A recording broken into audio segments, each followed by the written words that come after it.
Hi everybody, today I want to talk to you about using simple tools that you might have around your house and water to use as slip to start joining the geometric shapes that you made the other day to create our frog friend. We're working on a cartoon sculpture, so this is going to be very animated. You can add your own personality to it, and some of the ways you can do that would be is with the expression of the eyes. I would like for you to try to add some texture to the body and even the expression with the mouth. Also, in the way that you configure the arms and the feet will also add personality. So I guarantee you everybody's piece is going to look totally different even though we're assembling them the same way. So this video is more about the technique and not so much as about how the frog is ultimately going to come out. Okay, so let's get started. The first thing you're going to do is you're going to take the oval that you made and you're going to bend it. And this is going to form the body. It's going to represent the head and the body. It might stress it out a little bit, so you're just going to use a little bit of water along the stress lines to iron out the cracks. Next thing, you're going to take your hips and create a little socket to put the hips in. Use the back of an eraser to dent in the clay, and use something like a nail file, or you can even use a pencil to create the scoring marks. Add a drop of water, I'm using a Q-tip here, and add it to both pieces, and then sort of screw it in there so you're actually putting a little pressure on the piece. Do the same thing for the other hip, and then move on to the feet. So you have two rectangles, align those up however you want to. I'm making mine kind of stick out a little bit. Create another little dent with the back of the eraser so the rectangle has a place to sit. Score, add a little water and a little bit of pressure, and that should securely secure the two pieces together. And then do the same thing on the opposite side.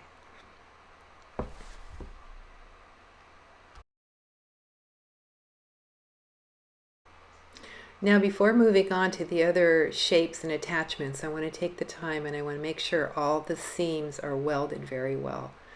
So I'm taking the back of my nail file, the plastic part, and I'm using that as a tool to go in and go over every place that I join pieces together, and I'm making sure that they're blended. So let's move on to the eye sockets now. Use the eraser to make some little indents. Use your water and a little bit of scoring.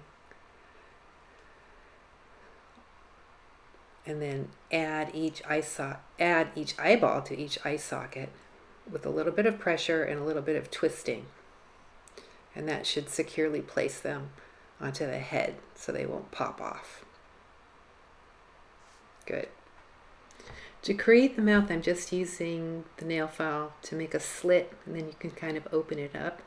And for the eyeballs, I'm just using the back of a paintbrush, but you can be creative with the expression on the face. So feel free to do whatever you want to the eyeballs and the mouth. So I realized that when I made the arms, they were a little bit too short. So I'm rolling a coil that's a little bit longer. And because it actually goes from the shoulder all the way down to the ground, so in order to do that I had to make a longer coil.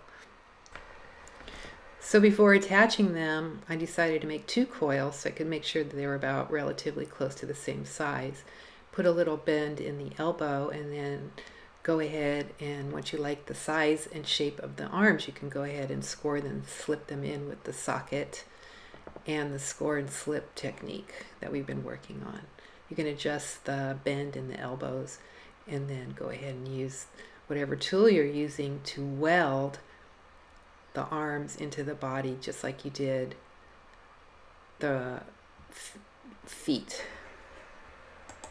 Now, instead of scoring and slipping on hands, I thought it would be better to just go ahead and crimp the ends of the arms and create hands like that. My arms were actually long enough where I could do this.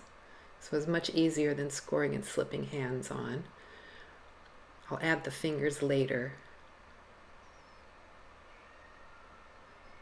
Before moving on, I want to just take a once over and try and make sure everything is blended, everything is secure. So I'm using the back of a paintbrush with a teeny bit of water, and I'm working all my seams, all my joints, working out any cracks that I see, and really trying to integrate all of the joined shapes.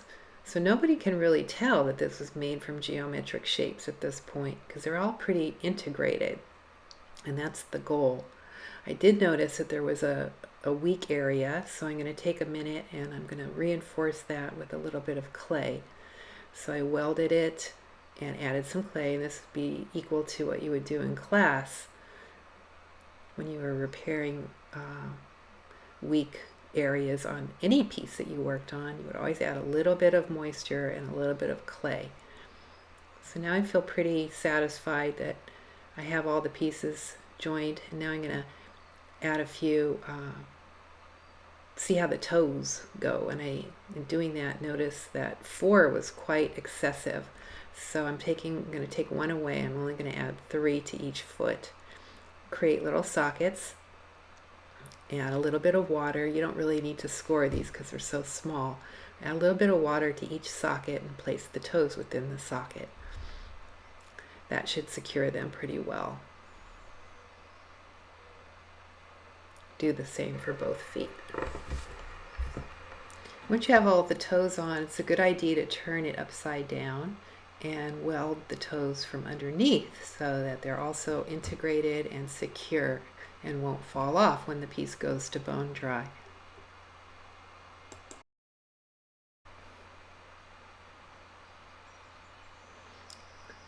And there we have our basic frog. I would say this is the first draft, view 1. And I'm going to take a side of the back, my draft view 2 with the texture, and then upload those to the folder. And then with just a little bit more refining, that'll get you to the final piece. Have fun with this, you guys.